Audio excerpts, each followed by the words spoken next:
Strangely enough, this word is pronounced debris. Debris. It's not debris or debris.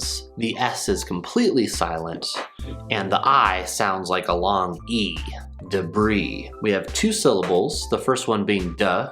It's the expression that you might say if something is very obvious. You could say, duh.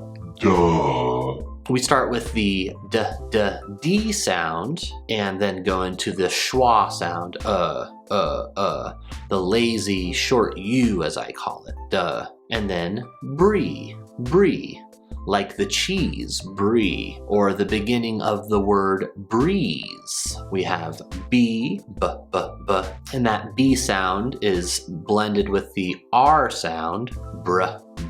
Like we say at the beginning of the word brother or breath or bromance or bridge. And then the long E sound, brie, debris.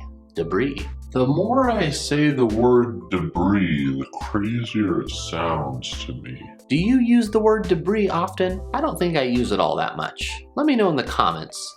And if you want to learn more right now, go ahead and click on this video.